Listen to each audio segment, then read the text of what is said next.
Pour la migration, souvent on parle de triple traumatisme. Le traumatisme avant le départ, le voyage et l'arrivée en France qui est loin d'être simple. En fait, c'est beaucoup de souffrance, c'est beaucoup de non-dits qui sont accumulés pendant toutes ces années.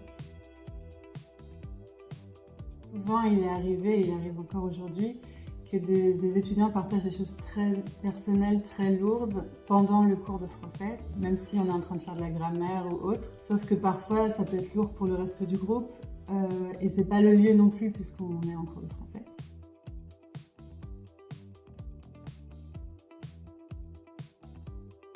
Et peut-être pas avec le français quand on ne sait pas parler cette langue, mais avec d'autres moyens.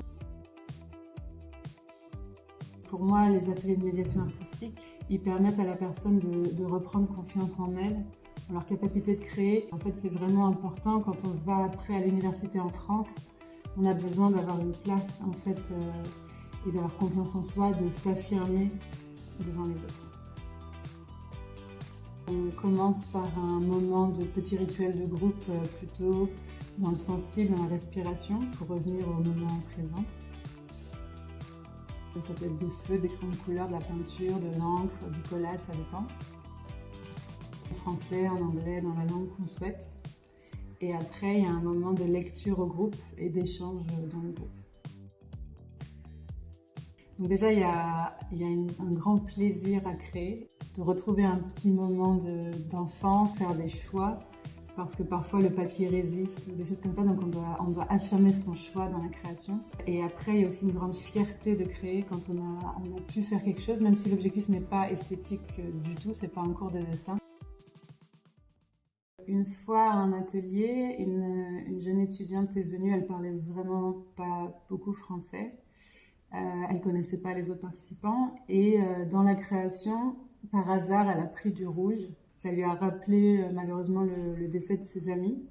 Et à la fin, quand il a fallu écrire, donc je lui ai dit qu'elle pouvait écrire dans sa langue. Donc elle a écrit dans sa langue, elle a beaucoup écrit en fait. Elle a lu au groupe, personne ne comprenait.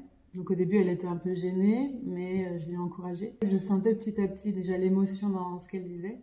Mais surtout, c'est qu'à la fin, en fait, elle a réussi à nous traduire certaines parties en anglais et un peu en français. Et en fait, c'était incroyable parce qu'au début, elle pouvait pas. En fait, elle disait, je peux pas dire ça en anglais ou en français. Et en fait, elle a pu le faire parce que d'abord, elle l'a dit dans sa langue. Donc, j'ai l'impression que ça peut aider, en fait, à l'expression, à la prise de conscience. Et en fait, c'était vraiment un moment très fort. Et elle est repartie avec un grand sourire.